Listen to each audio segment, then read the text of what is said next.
Laboratorio de Emociones presenta Contenido Extra. Amigos de Contenido Extra, aquí estamos para un capítulo más de este podcast y créanme que hoy estoy haciendo realidad uno de los sueños que tiene uno cuando empieza un proyecto, y este es el de Contenido Extra. Vamos a tener en este capítulo a uno de los personajes que más admiro, una de las figuras, a uno de los profesionales que más admiro de esta industria de la música, un impulsor bárbaro de la música en México, del espectáculo en México, del entretenimiento en México. Ahora que chequen el capítulo se van a dar cuenta. Memo Parra está con nosotros y es un placer enorme tenerlo. Jesse, muchas gracias por la invitación, el placer es mío. Oye, Memo, la verdad es que me da mucho gusto que hayas aceptado la oportunidad de estar en este podcast que, como te decía antes de empezar a grabar, lo hice con la intención de presentar a los grandes protagonistas de la música que no están en el escenario, sino que generan lo que pasa en el escenario. Tú eres uno de ellos, indiscutiblemente. ¿Cómo caíste en la música? Híjole, estudié economía y trabajé en el sector financiero a partir de 1992, pero siempre tuve el gusanito de la música, y lo primero que hice fue, mientras trabajaba en el mundo financiero, abrí un antro que se llamaba La Diabla, que era un antro de rock tipo Bulldog, y con eso más o menos saciaba mi sed de estar en la industria musical. Mi pasión por la música desde chiquito fue muy grande, sobre todo por el rock. Entonces, mi primer paso fue ese, abrí ese lugar, y allí aprendí. Era un lugar donde jueves, viernes y sábado había grupos en vivo. Entonces ahí conocí a los managers mexicanos de ese momento y empecé a entender la industria, porque yo hacía el booking de ese lugar. Traté de dar mis siguientes pasos como un promotor independiente, hice algunas cosillas, y ahí íbamos, y pues seguí haciendo eso un par de años más. Traté de entrar a las grandes ligas, a veces se podía, a veces no, y un día recibí la invitación de Alejandro Soberón para irme a trabajar a Ocesa y dejar lo que estaba haciendo. Dijo, ¿para qué sufres en el mundo financiero si puedes ser feliz 100% de este lado? Y le tomé la palabra y entré a trabajar a Ocesa 5 años después. Ya cumplí 22 años en Ocesa y pues casi 27 haciendo conciertos. Oye, dime una cosa, o sea, ¿fue un poco de La Diabla el primer paso? De tener shows jueves, viernes y sábado, de empezar a conocer managers, a empezar a tener tus experimentos como promotor. Es un brinco duro. Pues, hice la primera gira de Los Héroes del Silencio en el famoso Cine Ópera, que el teatro o cine ópera estaba a punto de caer. De hecho, fue un relajo tener los permisos. Ahí hicimos Los Héroes del Silencio, ahí hice Los Lobos también. Entonces, ahí estaba haciendo yo mis pininos en la industria, pero mi trabajo de veras del que vivía era de trabajar en la Bolsa Mexicana de Valores. Ok. Y dime, ¿cómo fue llegar a Ocesa el primer día? Rarísimo, porque pues yo ya tenía un puesto en el mundo financiero, ya tenía un nombre, llevaba ya muchos años. De hecho, cuando le platicé a mi papá que renunciaba al mundo financiero para irme a mandar faxes a los 30 años a Ocesa, o sea, no lo podía creer. No puedo decir lo que me dijo, pero no lo podía creer. Y fue empezar de cero, pero pues es lo que quería hacer. Y a los 30 años tuve la oportunidad de que pues no estaba casado, no tenía hijos, y era como más fácil tomar esas decisiones de reinventarte en la vida y de realmente hacer lo que quieres. Y yo lo que quería hacer, no quería ser financiero, aunque el mundo me llevó para allá y cada vez que trataba de renunciar no podía, hasta esta ocasión que sí tomé la decisión fuerte, y pues lo que de veras quería hacer era ser promotor de conciertos. Oye, ¿cuál fue el primer concierto en Ocesa? El primer concierto que trabajé fue Kiss en el Foro Sol. Fue el primero que trabajé. ¿Y qué hiciste? ¿Qué te tocó hacer? Ayudar a coordinar prensa y unas facturas de contabilidad.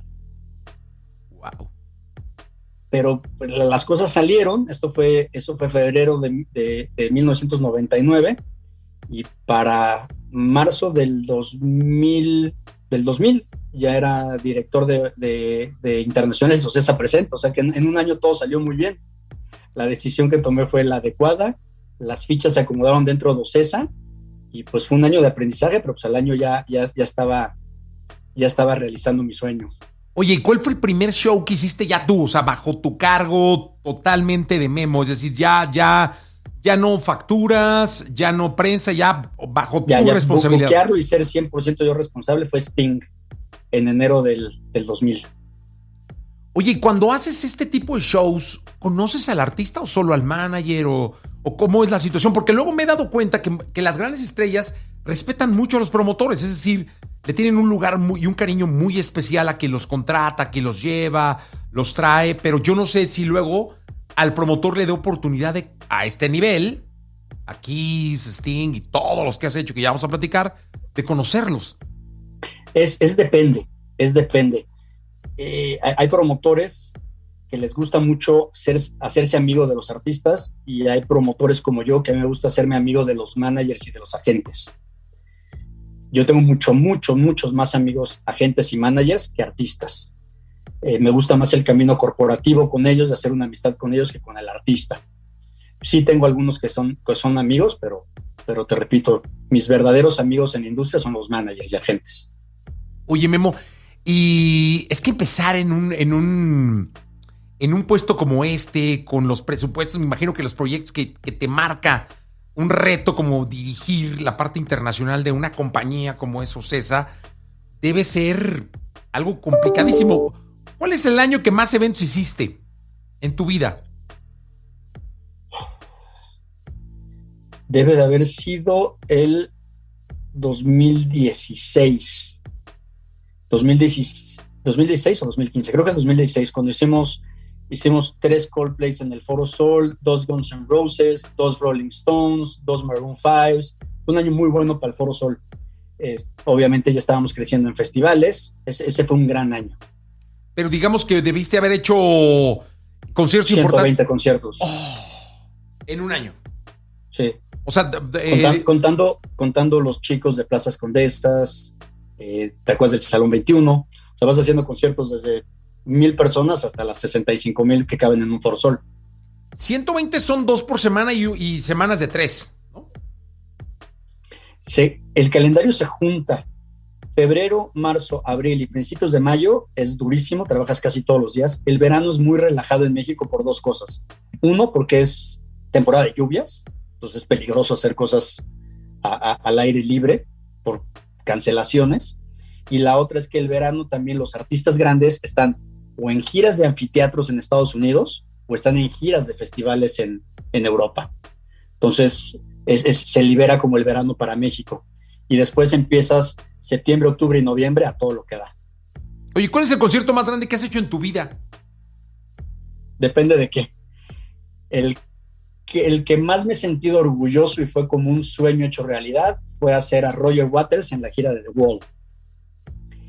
El que fue muy importante a manera personal fue cuando regresó U2 a México, después de 12 años de no venir a México por el incidente en 1998 en el Foro Sol, que fue a hacer la gira de Vértigo en el Estadio Azteca. Oye, dime una cosa, ¿y ese incidente te tocó? No. O sea, a ti te contaron. Conocí a todos los personajes que estuvieron involucrados de este lado. No, yo entré un año después a Ocesa. Ah, ok. ¿Te lo platicaron? Me lo platicaron. Así, oye, fíjate que no, güey, ¿cómo crees? No, y me tocó ver la parte legal, porque al final YouTube dejó de venir a México porque había una demanda de una de las personas que fue accidentado en el famoso caso que demandó a YouTube. Entonces YouTube no podía venir a México porque estaba demandado por un empleado de ellos. Entonces, legalmente, por eso dejaron de venir a México. No fue tanto que estuvieran asustados o enojados con México. De hecho, ellos aman el público mexicano, lo aman, pero era una cuestión legal. Entonces, cuando me tocó traerlos en la gira de Vértigo, pues sí hablé con abogados de ellos y entendí el problema.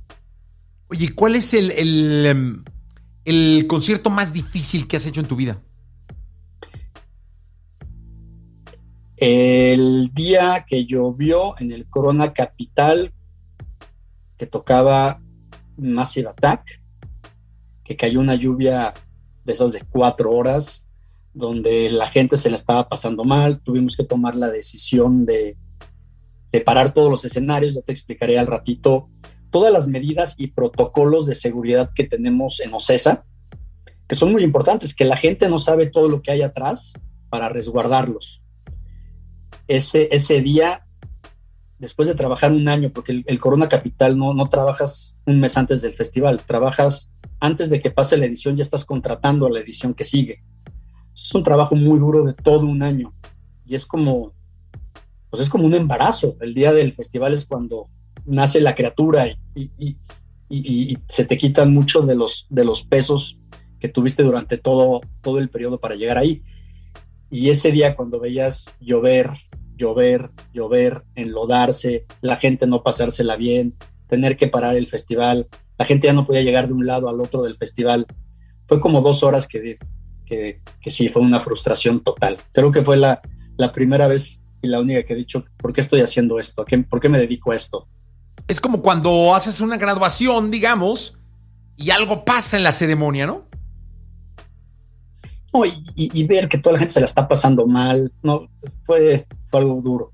Pero bueno, tuvimos un año difícil después, porque la gente, la siguiente edición, como que todos nuestros fans y todo el público no entendió bien lo que había sucedido el año anterior. Iban también con un poquito de miedo de volvérsela a pasar mal, de enlodársela, y pues cambiamos el festival mejor de octubre a noviembre para tener un porcentaje mucho menor de riesgo de lluvia. Y bueno, el Corona Capital ya es uno de los festivales más exitosos del mundo. Mucha gente se puede preguntar ahorita cuál es el nivel, y la voy a tratar de exponer con todo respeto así, de responsabilidad que tiene Memo Parra, es decir, sobre ti, o abajo de ti, ¿qué responsabilidad tienes? ¿Qué festivales, qué conciertos, o cuál es tu responsabilidad dentro de la estructura actual de la compañía? Dentro de la estructura actual de OCESA, yo soy responsable de todos los shows internacionales, todo lo que habla inglés que hay en mi área. Y hay cosas que no hablan inglés, pero están bajo agencias o managers americanos, como Shakira, Enrique Iglesias, Ricky Martin, son los que caen en mi área. Y es todo lo que se habla en inglés y todo lo que está bajo agencias americanas. Y en festivales, yo soy responsable del Corona Capital México y responsable del Domination, que es uno de rock. Y también ayudo a la parte de festivales en lo que pueda. Y pues con todos los años que tengo, pues se me acercan a pedirme consejos o ideas a veces. ¿Cuál es el primer festival que organizas? Corona Capital. ¿Ese fue el primero en tu vida? Yo no inventé el Vive Latino, lo inventó Jordi Puig, que es un amigo nuestro. Sí. Él inventó el Vive Latino y él por unos años se fue a una oficina que teníamos en Nueva York, y yo tomé el Vive Latino 2 años. 2 años yo estuve a cargo del booking y de la organización del festival, y luego Jordi regresó a México y tomó a su hijo otra vez, y él sigue llevándolo. Entonces fue mi primer festival que yo trabajé en él sin haberlo creado. Y el primer festival que inventé yo o creé fue uno que se llamaba Motor Rocker Fest, que duró una edición en el Foro Sol, que tuvo a los Killers como headliners.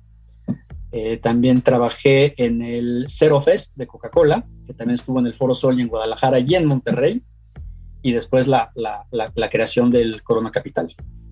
Oye, ¿cómo se empieza? O sea, cuando creas un festival, ¿por dónde se empieza? ¿Por el nombre, el lugar, las bandas que vas a tener? ¿Cuál es el paso 1, digamos? O el ABC. El paso 1 es el concepto. ¿Qué es lo que quieres? ¿Qué tipo de música y qué tipo de vibra y energía quieres darle a los fans? Ya que tienes ese plan, después tienes que irte a buscar patrocinadores que estén de acuerdo con ese plan. Porque al final de cuentas, en México, si tienes un festival sin patrocinadores, el festival no existe. Nuestros festivales existen gracias a los patrocinadores. ¿Por qué? Porque el artista te cobra en dólares y te cobra lo mismo al Corona Capital que ir a tocar a Coachella o Lollapalooza. Entonces, tú pagas dólares y recibes pesos. Si te fijas, los precios del Corona Capital son más baratos que los precios de un festival en Estados Unidos. Entonces, ¿qué hacemos? Gracias a los patrocinadores podemos subsanar ese diferencial de precio de lo que te cobra el artista en dólares para tener unos precios menores de los boletos en México. Oye, y por ejemplo, un concierto como U2 o como Madonna o de estos shows o Lady Gaga o de estos grandes que pueden llegar a venir, el nombre que quieras, Coldplay, así, ¿resultan negocio fácil? Es decir, o hay que hacer realmente, ahora que tú eres financiero, todo un plan y un proyecto para que milimétricamente resulte. No, totalmente. Al final es como cualquier negocio. Tienes ingresos y costos. Si no calculas bien tus ingresos, ya no salió el negocio. Si no cuidas tus costos, ya no salió el negocio. Y lo más importante de todo es qué precios vas a poner para poderle pagar al artista lo que quiera sin que esos precios sean un factor que hagan que la venta no se efectúe. Es decir, si un artista te dice quiero ganar $10 millones y tú le dices, pues ok, te los voy a pagar, y pones los precios para que tengas la taquilla para poder pagar esa garantía, los precios van a ser muy altos. Y por más que seas Rolling Stones, U2, el que tú quieras, los boletos no se van a vender. Entonces tienes que encontrar el precio correcto para poderle pagar al artista lo que él quiere. ¿Por qué? Ese es como un mito que todo el mundo cree que Ocesa pone los precios. Y no es cierto. No es que un día nos levantemos y decimos, hoy queremos ganar mucho dinero, vamos a cobrar carísimo. Eso no es cierto. Con los artistas internacionales, el que pone el precio, no el precio, pero el que te pone lo que quiere ganar es el artista. Y para poderle pagar lo que quiere ganar, tienes que llegar a ciertos precios. Oye, ¿no es cierto esto de que, porque hay un rumor de que, no, pues que YouTube quiere, o bueno, vamos a poner Rolling Stones. Rolling Stones quiere el 95% de la taquilla y del 5% tú tienes que hacer esto y esto. ¿Eso es cierto o hay una tarifa y tú les pagas? Totalmente cierto. Tú les pagas a todos los artistas internacionales una garantía, a todos. Y después de esa garantía, ellos se vuelven tus socios. Y hay artistas que van del 80% del remanente de la utilidad al 92%, al 95% del remanente de la utilidad, lo que sea mayor en contra de la garantía. Es decir, si de repente las utilidades son más grandes, vamos a poner un ejemplo que un artista le decimos, vamos a pagar $1 millón. Si cuando acabe el evento y haces la contabilidad, quitando la garantía de lo que ingresaste y lo que gastaste, y ese diferencial es mayor a $1 millón, el artista se lleva ese porcentaje. Si no es mayor, el artista se lleva su $1 millón. Entonces lo que te dice es que pues, es un negocio muy complicado y muy riesgoso, porque para arriba Ocesa va de socio con el artista y las utilidades están topadas, porque el artista se lleva una parte de eso, pero para abajo Ocesa va solito, porque tienes que pagarle al artista. Entonces, si el show va muy mal, pues hay que pagarle su garantía al artista. Si el show va muy bien, tus utilidades tienes que repartirlas con el artista. Y así es en todo el mundo, no nada más México. Así se maneja la industria internacional. Oye, yo siempre he dicho que el promotor es un ser muy especial, es decir, así como los que hacemos radio o tenemos la oportunidad de estar de un micrófono, podemos llegar a ser un ser con cierto don. Ustedes también, caray, porque tienen yo siempre he dicho, tienen un caparazón en el corazón, en el ánimo para estos cálculos que me imagino. O sea, tú te das cuenta días antes qué va a funcionar y qué no va a funcionar, ¿no? No, sabes desde el momento que sales a la venta.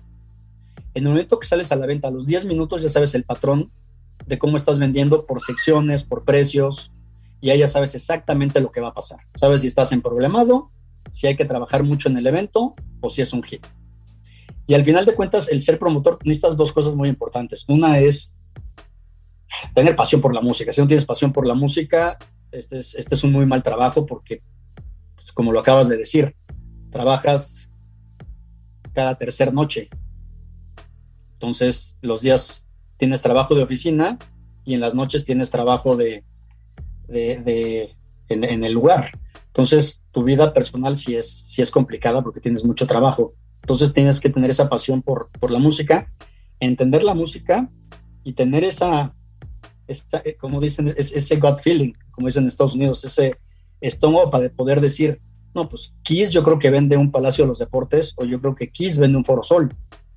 Entonces tú tienes que atinarle a lo que crees que el artista va a vender. Y la otra que es muy importante es matemáticas. Al final todo esto es un negocio y tienes que tener unas matemáticas muy claras, muy avanzadas y muy a la mano. Por ejemplo, para mí uno de los mejores promotores de México, don René Reyes, que tú conoces. Sí, cómo no. Él está viendo para un lado y con la mano derecha tiene una calculadora de contador y está sacándote los números. Entonces, al final sí tienes que tener una parte matemática bien importante. Oye, y luego yo los veo en los conciertos a ti, a los promotores que yo digo, caray, ellos pudieran estar en primera fila bailando, brincando con su familia, sus cuates, echándose un chupe y no, de un lado para otro, para otro. ¿Alguna vez has disfrutado de un concierto así que te sientes y digas, yo lo hice, yo estoy tranquilo, salud? ¿O siempre estás como te vemos de un lado para otro, corriendo? No, los shows que quiero disfrutar, me voy a verlos a la gira de Estados Unidos antes de que vengan a México. O sea, no los ves, no son los tuyos. Por ejemplo, si va a venir, por decir un ejemplo, Roger Waters, me voy a verlo antes a Estados Unidos a disfrutar el show, tomarme mis cervezas y luego ya aquí en México trabajo. Porque al final pues, eres responsable a la mano del equipo de operaciones de OCESA de que pues, todo salga bien, de que la gente esté a salvo, que empiece a la hora que tiene que empezar, todo lo que tiene que ver con operaciones. Y por el otro lado tienes que llevar las relaciones con el artista, porque el artista siempre viene o su manager o su agente. Entonces tienes que ser sociales con ellos, platicar con ellos, atenderlos, ser su amigo. Y luego por el otro lado tienes lo que estamos platicando hace ratito, la contabilidad. La contabilidad sale el día del show. El día que acabe el show, el artista ya sabe si se lleva ese bono o esa sociedad o no. Entonces, en los shows grandes de estadio, empiezas a liquidar ese evento un día antes y terminas a las 12 de la noche, 1 de la mañana del día del show. Oye, dime una cosa, porque siempre veo que tú siembras un año, digamos, un Corona Capital, ¿no? Tú me dices que trabajas un año. Esto de la pandemia fue brutal, es decir, la industria se vino abajo. Debe haber sido mucho más complicado reprogramar y reestructurar sin estar conscientes cuando volvías a empezar, cuando tenías que volver a empezar, ¿no? Yo creo que tenemos problemas de internet, no sé si tú me escuchas. Perfectamente bien. Ya regresó. No, fue algo financiero, mental para toda la industria. Financiero, pues por el hueco que se creó. Porque acuérdate que aquí trabajan tanta gente. Por ejemplo, en un show del Foro Sol o en un festival trabajan más de 6,000 personas que no están en nómina, que ese día cobran. Entonces, pues se quedó sin trabajo los stagehands, técnicos, los lobos, seguridad, doctores, policía, medios. O sea, hay mucha gente en la industria que son trabajadores por eventuales, que no están en nómina. Entonces, el hoyo fue muy duro y sigue siendo muy duro para ellos. Mis respetos, porque hay gente que está aguantando con las uñas, porque esto ha sido muy largo y esperamos regresar pronto y esperamos que todo ese equipo que hace que OCESA sea lo que es, regrese con nosotros muy pronto. Esa es una parte y la otra es la mental. Pues todos estamos acostumbrados a trabajar tantos días, estar en la computadora, estar en los shows y de repente tienes 14 meses de silencio porque se murió la industria mundial. Los primeros 6 meses sobre todo fueron muy difíciles porque nadie hablaba con nadie porque pues, estaba muerto esto. Oye, y además, ¿en qué momento les dicen? Porque me acuerdo que el Vive Latino marca la pauta, es decir, el último evento, yo no sé si en el mundo, pero por lo menos en Latinoamérica, fue el Vive Latino, es decir, creo, ¿no? Que el Vive marcó así, ¡pum! Se acabó el Vive, se paró todo, ¿no? Pero primero nos dijeron que era un mes, ¿te acuerdas, no?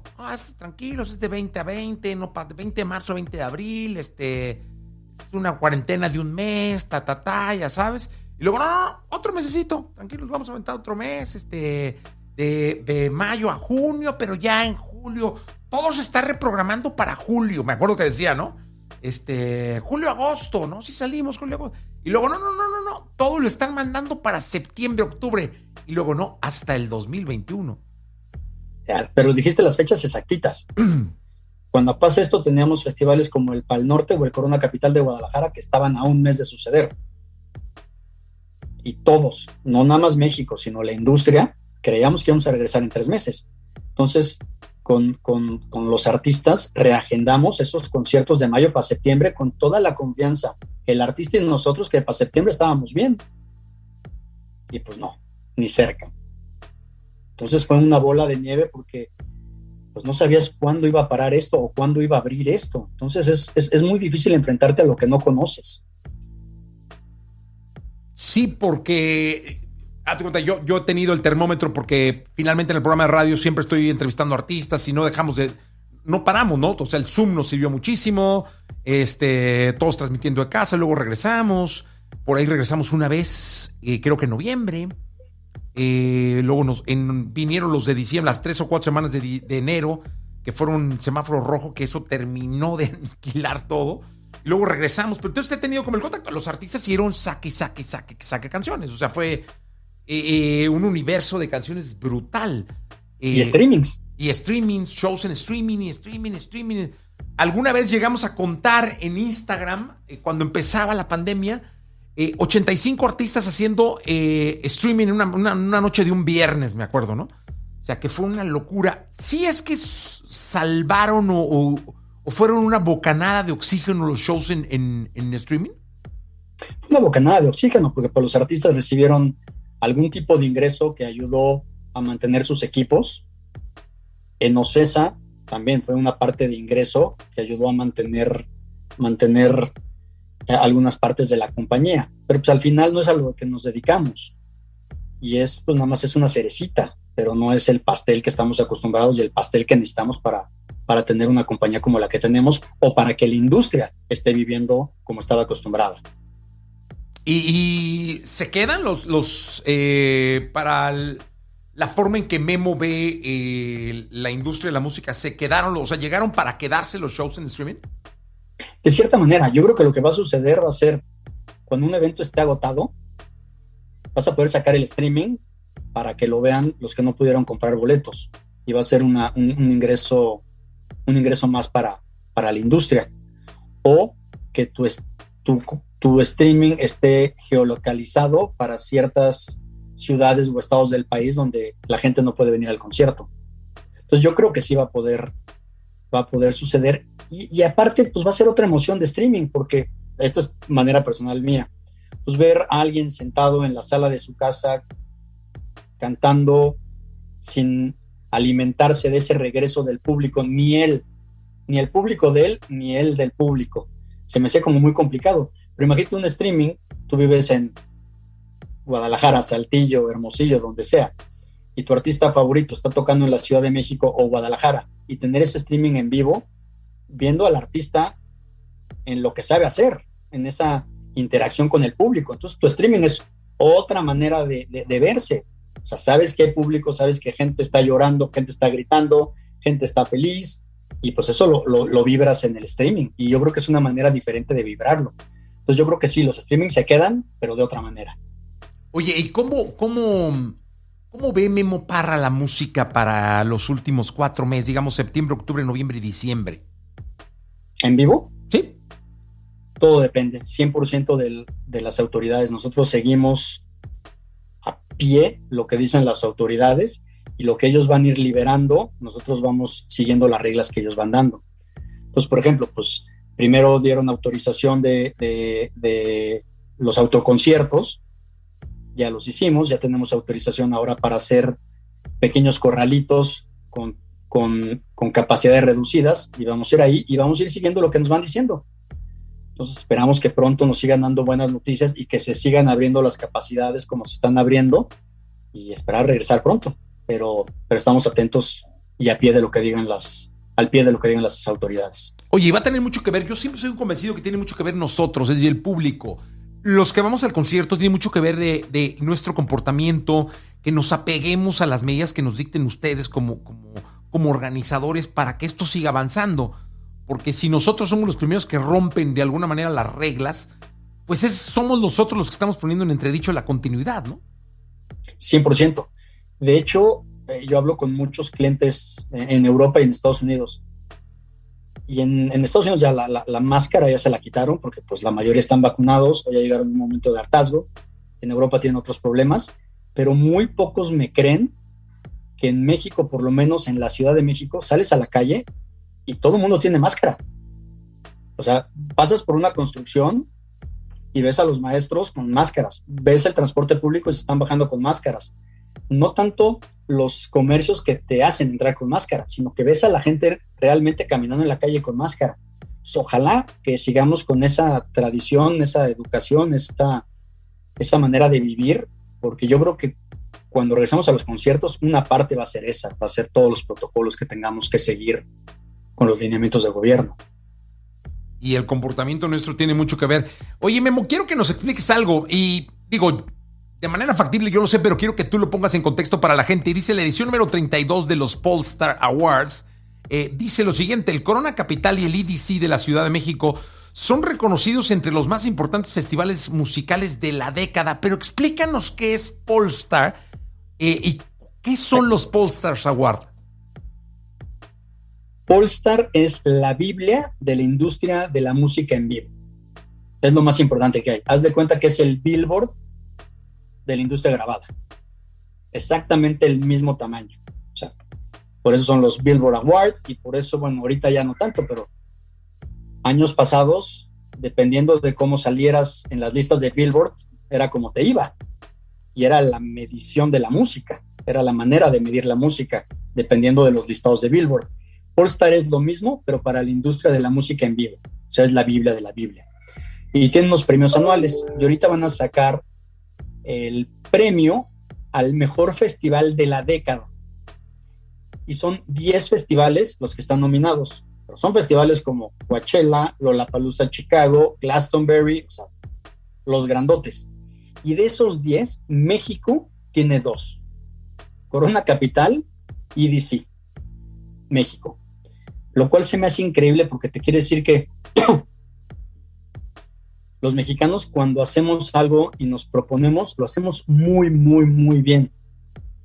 Entonces es un orgullo tener un festival, tener 2 festivales comparados a los monstruos de otros países que llevan mucho más años haciendo esta industria de la música, porque pues, no olvidemos que México no lleva tantos años, parece que sí, pero acuérdate que los conciertos empezaron en el 94. Claro. Y estás hablando de industrias que llevan décadas y décadas en esto. Entonces, se me hace muy padre y me da mucho orgullo que OCESA, una empresa mexicana, tengamos 2 festivales en estos 10 grandes del mundo. Y también mucho orgullo del público, porque al final el festival sí lo hacen los artistas, pero la otra parte la hace el público. El ambiente del público, cómo se comporta el público, las vibras del público. Y siempre lo he dicho, y me lo han dicho muchos, pero muchos artistas. No hay nadie como el público mexicano. Eso sí, dicho por artistas. Y no por quedar bien, porque pues, ¿qué van a quedar bien conmigo? ¿Yo qué? Pero Paul McCartney, Depeche Mode, Eric Clapton, así de, wow, como México no hay 2 para conciertos. Oye, ¿se puede ser amigo de los artistas cuando se tiene tu puesto? Sí, pero te digo, depende de tu personalidad y qué tanto quieras meterte ahí. Digo, yo en lo personal, yo soy más corporativo, yo prefiero ser amigo del manager. ¿Y quién es, digo, de los managers, por ejemplo, quién podría ser tu mejor amigo? El manager de los Foo Fighters, Nine Inch Nails, que era el manager de Nirvana, es uno de mis grandes, grandes amigos ya de la vida. El manager de Roger Waters, tengo muchos, ya son, si yo me saliera de la industria, seguirían siendo mis amigos toda la vida. Oye, y por ejemplo, porque una de las características de nosotros los que trabajamos en la música es que somos seres emocionales, estés en la función en la que estés, es decir, muchas veces sale más de aquí que de acá, decisiones, conceptos, ideas, creatividad y demás, ¿no? ¿En qué sueña Memo Parra? Muy buena pregunta. Muy buena pregunta.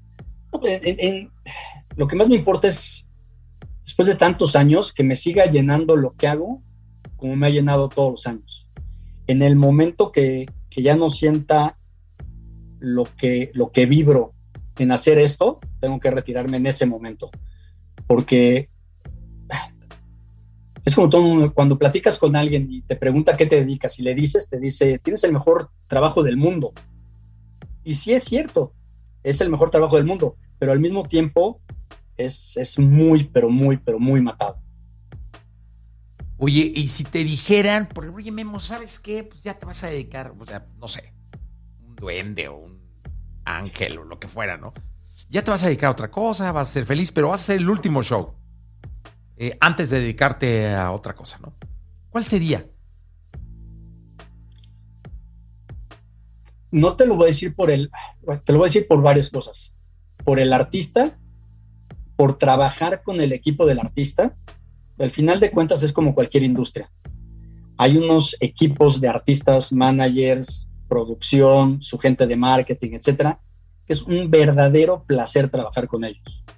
Y hay unos equipos que tienes que trabajar con ellos porque pues, hay que hacer el negocio, pero que prefieres las mazmorras a tratar de hablar con ellos. O sea, que tienes que tragarte y ponerte derechito y pasártela mal, porque hay gente muy prepotente, hay gente muy grosera, hay gente que trata de quitarte hasta el último centavo. Es un negocio complicado en algunos lados y otros no. Entonces, si fuera mi último concierto, quisiera trabajar con la gente que más me ha gustado trabajar en estos 22 años. Definitivamente sería o Depeche Mode, que ha sido uno de mis momentos más increíbles como promotor, tanto por la banda, como su manager y su gente, o yo creo que también sería Roger Waters, por su equipo. Ah, pues serían dos mega archirrecontra Y los shows. Stones. Los Stones son, como digo yo, es más fácil hacer un show de los Stones por lo agradable que son todos, no tanto ellos, pero su equipo. Déjame regresar una cosa, y esto es muy cierto. Muchas veces, como es el artista, se refleja en todo el equipo. Y esto es 100% real. Si el artista es humano, el artista es una buena persona, o por lo menos le gusta que la gente esté bien, se permea todo el equipo. Si el artista es una basura, todo el equipo es una basura. Oye, dime una cosa, es lo que te iba a decir, yo creo que con equipos como los Rolling Stones, pues es gente que debe tener con ellos cualquier cantidad, ya es como una familia, una gran familia, ¿no? Es una gran familia, tratan de ayudarte en todo, tú tratas de ayudarlos en todo, no hay dramas, es que las cosas salgan bien y sobre todo que todos nos divertamos. Y aparte deben tener como muy claro el negocio, ¿no? Clarísimo, clarísimo. Oye, y de los grupos nuevos, ¿cuál es la banda o cuál es el grupo que tú dices, no, estos me da la intuición o me da el olfato de que estos pueden llegar muy grande? Híjole, ahí viene un gran problema, según yo. Como grupos ya están muriendo. Si te fijas, y te voy a mandar un artículo de Rolling Stone donde vienen según la revista Rolling Stone, los próximos 25 grandes artistas en la música. No hay un solo grupo, todos son solistas. Todos son solistas. Entonces, el problema es que es un género y negocio diferente el solista al grupo. Son muy pocos los solistas que duran muchos años. Y es un cambio en la industria que se está dando de manera muy, muy importante. Y sobre todo en la duración de los artistas. Por cómo están sacando los sencillos, ya no hay ciclos como antes de que sacabas un disco, era un periodo de un año, te ibas de tour, apoyabas ese disco. Ahorita ya sacas música cuando quieras. Y también, pues debe ser muy difícil para las nuevas audiencias y generaciones, que a mí ya me cuesta muchísimo trabajo, el poder oír tanta música nueva, porque pues ahorita hay plataformas donde está todo abierto y donde puedes oír lo que quieras. Ya no es como antes, que entre la radio, MTV y algunos medios te marcaban lo que estaba sucediendo. Entonces, el abanico es súper, súper abierto y por ende las cosas duran mucho menos. Fíjate que justo en el podcast hemos hablado con managers, compositores, disqueros y lo demás. Y uno de los temas recurrentes es que se digitalizó la música, se llenó de algoritmos, ¿no? Es decir, ahora las plataformas digitales tienen un papel preponderante en el desarrollo de los artistas. Y ahora es el juego de las canciones, ¿sí? Saco canciones cada mes, pero todo el mundo dice, ya no hay clásicos, o sea, no están dejando que existan grandes canciones o canciones clásicas, porque es tal velocidad de que cada mes, y ya Por lo no mismo, hay como grandes éxitos. Tú te vuelves fan de una canción, no de un artista o un grupo. Y antes tú te volvías fan del grupo porque salía un disco y te tenías que fletar 12 canciones. Y esas 12 canciones te decían algo, aparte de lo musical, lo visual. Había una portada de un disco donde también el artista te quería decir algo. Ya no. Ahora ya es canción tras canción, tras canción, tras canción. Y la otra es, pues pagas 120 pesos y tienes Spotify abierto para que oigas lo que quieras. Entonces, yo lo veo con esta nueva generación y es, oyen una canción y no se ha acabado la canción y ya pasaron a la siguiente. Y no se ha acabado y ya pasaron a la siguiente.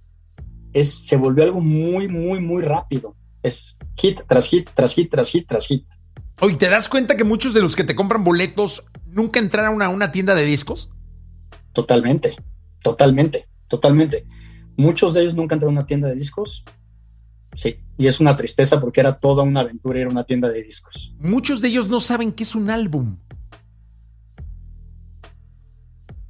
Porque ahora dicen, no, saca un álbum. Y se ve la portadita ahí en el Spotify y las rolas, pero no en físico. Pero aparte, Jesse, ¿quién compra un álbum ya? Vas por canción, por canción, por canción. Bueno, ahorita ya ni compras, porque ya tienes un paquete mensual, pero en su momento que podías comprar, la gente compraba los hits, no los discos. Y ahora pues nada más es escuchar, o sea, pones tu playlist y ponme las 50 canciones, las top 50, y ahí te sigues.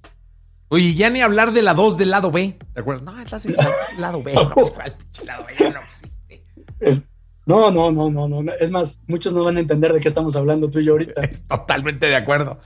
¿Qué crees que sea lo que más vende un boleto para un concierto?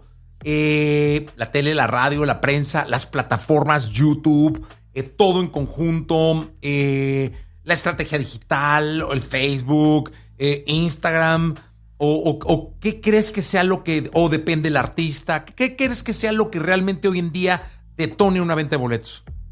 Obviamente depende del artista, porque depende de su género y la edad de sus fans, es a donde te vas a anunciar. Yo sigo siendo un fiel creyente que radio es sumamente, sumamente importante. El periódico está muerto.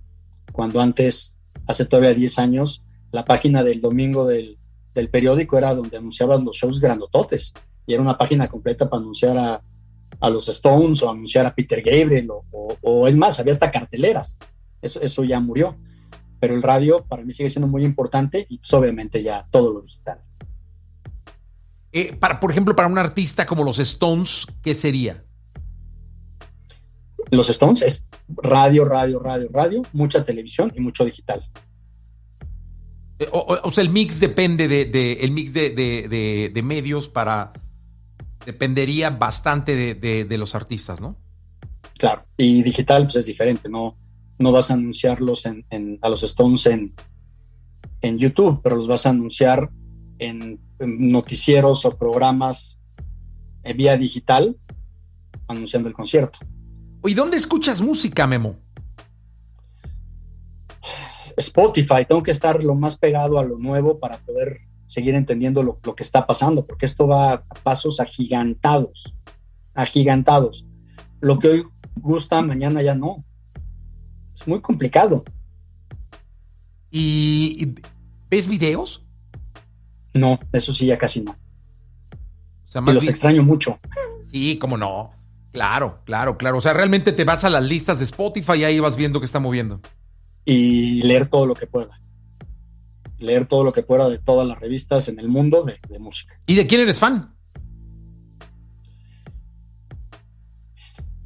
Además de los astros. Tengo que escoger 3. The Cars. Rigo Pink Kasich. Floyd. No, The Cars marcaron una época muy importante para mí, es de mis grupos favoritos. Sería The Cars, Pink Floyd y Kiss. Kiss. Oye, a ver, hacer un show de Kiss debe ser para ti impresionante, porque eres fan, además. Vas perdiendo tu capacidad de ser fan conforme van pasando los años en esta industria. Me refiero a fan enfermo de un artista. Sigues siendo fan de la música y sigues siendo fan del concepto, pero ya no eres el fan enfermo de un artista. Y eso es triste, porque sí, yo dejé de ser fan de muchos. Oye, ¿cuál es el grupo del que más has hecho conciertos? O sea, que digas, no, de fulanito he hecho 15. Creo que Roger Waters. ¿Cuántos? Hijo, por lo menos 15. O sea, por noche, yo creo que Roger Waters es el que más he hecho. ¿Y del que más has vendido boletos? También, debe ser, ¿no? No, sigue siendo YouTube. Porque Roger Waters ha hecho muchos shows en el Palacio de los Deportes. Ah, ok. Entonces depende cómo lo pongas. Si pones a Roger Waters, también pues Roger Waters tocó en el Zócalo, que fue también una experiencia, para mí fue una locura. Ver al cochino del globo volando enfrente de Palacio Nacional fue un sueño hecho realidad. Entonces, si sumas esos 200,000 boletos de Waters que no son vendidos, pues entras a un mix de boletos interesante. Pero boletos vendidos, per se, yo creo que es YouTube. Oye, ¿y en tu vida cuántos boletos crees que has vendido? No sé, el otro día saqué cuentas y he hecho más de 3,500 conciertos. Desde mi primer concierto fue en 1993, Caifanes. Ok. O sea, el primer concierto que aposté dinero, dije, yo quiero hacer un concierto, fue Caifanes. ¿Cómo te fue? En el 90. ¿Bien? Bien. 3,000. Y después perdí todo con los Lobos. ¿Te acuerdas de los Lobos? ¿Cómo no? La Bamba. Sí. 3,500 conciertos aproximadamente. No, sí debes. Decididamente debes pasar del 1,000,000 de boletos vendidos. Sí, es fácil. No, mucho más. Mucho más, porque un Corona, o sea, promedio hay 6 Foro Soles por año. Cada Foro Sol 65,000 personas. Estás hablando de 360,000 boletos ahí. Más un Corona Capital 200, más otras cosillas. No, mucho más. Pues es que la verdad es que luego deberías de sacar esas cuentas, porque con eso de que eres financiero te puede salir. No, lo que estaría padre es cuando me retire a hacer un libro de todo lo que hay atrás. No, jamás nadie se imaginaría todo lo que hay atrás. Sería... ¿Qué es lo que más te sorprende de lo que hay atrás? A veces el grid de los artistas yo creo que es lo que más me sorprende atrás. Oye, sí. Y que muchos artistas aparentan ser lo que no son. O sea, sí he tenido un par de experiencias de artistas que dices, wow, si todo se lo debes a los de allá afuera. Claro. Eso es muy fuerte, ¿no? Es muy fuerte, muy fuerte.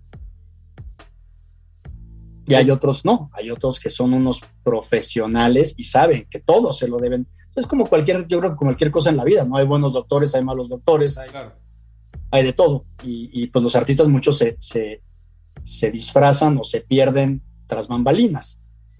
Y te repito, hay muchos que son unos genios que saben que todo se lo deben a sus fans y están todo el tiempo viendo cómo hacer mejor su trabajo en todos los niveles de su carrera.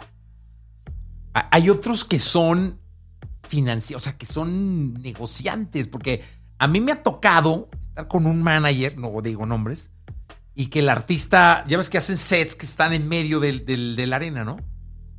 Y que el artista en un cambio que se meten a cambiar de ropa, le mande un WhatsApp, me dijiste que estaba lleno y hay un hueco en tal lugar, o sea, güey, ¿cómo? Sé perfectamente de quién hablas y si hace eso. Sí, los dos sabemos quién es el manager y quién es el artista. Y si hace eso. Pero es que es increíble que pase, pero así son, ¿no? Así son, y por eso están donde están, y por eso pasan los años y siguen manteniéndose. Y es muy difícil mantenerte cuando hay tanto talento nuevo. Oye, ¿y hay Corona Capital este año? Estamos apegados 100% a lo que digan las autoridades. ¡Ole! Bien. O sea, a todos los protocolos de seguridad que necesitamos. Pero luego hay un rumor donde dice que todo depende de la Fórmula 1, es decir, que si se permite la Fórmula 1 y que todo sale la Fórmula 1 bien, que aparentemente sí, porque acaban de decir que todo está en orden, lo demás corre. ¿Eso es cierto? Pues yo creo que van a ser diferentes factores. Yo creo que la ciudad va a ir viendo cómo va avanzando, bueno, más bien cómo van disminuyendo o sigue disminuyendo los casos, las fatídicas muertes, el número de camas, ver cómo sigue eso y ver cuando van abriendo las cosas cómo van sucediendo. Entonces, por ejemplo, pues ahorita que abrió el Estadio Azteca con 25%, yo creo que van a hacer una evaluación de qué sucedió, si no hubo contagios o no. Que al final yo he leído muchos artículos serios de otras partes del mundo donde han hecho estudios en eventos en vivo para ver el porcentaje de contagios. Hubo uno en España con Love of Lesbian. Sí, claro. Love of Lesbian, junto con las autoridades, hicieron un concierto para 5,000 personas parados. Los pusieron todos en la pista, pegaditos. Y para poder tener tu boleto tenías que acceder a dos cosas. Una era llevar una prueba de 24 horas de vigencia o hacerte la prueba en la entrada. Y la otra era, y luego hacerte una prueba a los 5 días después del evento. Y la otra era usar tapabocas todo el tiempo. Entonces firmaron sus contratos, entró el público, se hizo el concierto, 5,000 personas, ya salió el resultado. Y de esos 5,000 personas hubo 6 contagios y de los cuales ya probaron que 4 no fueron en el festival, en el concierto. Ok, muy bien. Gran resultado. Gran resultado. Sí, y tiene mucho que ver con que realmente el compromiso de me hago el examen, en la entrada llevo un examen real, todo este rollo. Insisto, el compromiso de la gente. Compromiso de la gente, pues es como la industria aérea. Si la industria aérea hubiera un contagio real, pues yo creo que hubiera parado. Al final de cuentas, los vuelos van llenos, en los vuelos que todo el mundo se porta bien y tiene su máscara. No sé, yo creo que todo depende de cuando las autoridades nos den los protocolos y las autorizaciones, yo creo que todo va a depender de cómo nos comportemos y que va a depender absolutamente de nosotros. Totalmente. Nosotros me refiero como organizadores y como público. Como público, sí, hacer equipo. ¿Qué le recomendarías a alguien que esté o que quiera incursionar en la promotoría, en hacer conciertos? Lo mismo que hace poquito, bueno, no sé poquito, parece que fue poquito, pero ¿te acuerdas que nos vimos en una universidad dando una... Sí, claro. Creo que, es más, esa fue la última vez que nos vimos. Sí, totalmente. Lo mismo que digo ahí, es increíble la parte promotora, pero pues hay bien poquitos lugares, porque al final pues no hay tantos recintos, no hay tantos grupos, no hay tanto dinero, no hay tanto público, no hay tanto para crecer aún mucho más esta industria que de por sí es muy, muy grande. Entonces, si quieres dedicarte a esto, tienes que dedicarte con un abanico abierto de posibilidades.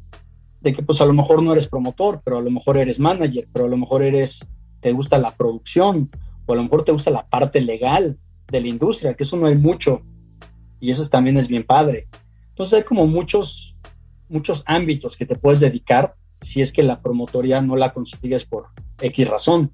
Estar abierto a cualquier posibilidad que te brinde la industria. Es decir, no obsesionarte con una cosa, sino tener la capacidad de fluctuar en lo que te vaya marcando la industria, el destino, la vida y qué sé yo, ¿no? Exactamente. Y el compromiso, ¿no? Que esto es de pasión y de carrera de resistencia, no de velocidad. Totalmente. Mucha pasión. Sí, eso es lo que caracteriza a gente como tú, mi querido Memo. Muchas gracias por aceptar esta charla tan interesante. No sabes qué gusto me da tenerte en este podcast. Me emociona y sé que va a ser muy productiva y muy divertida para la gente. Al contrario, fue un verdadero honor estar contigo y ojalá que pues, haya sido buena la plática y si hay dudas o hay más cosas, pues nos volvemos a juntar después. Oye, no, y además ojalá que, la verdad es que el destino nos dé la oportunidad de vernos en el Corona. Ojalá, nada me haría más feliz. Y totalmente. Memo, gracias. A ti, mi Jesse, un abrazo muy grande. Gracias, Memo Parra con nosotros. Esto fue Contenido Extra. Chao. Laboratorio de Emociones presentó Contenido Extra. Contenido Extra.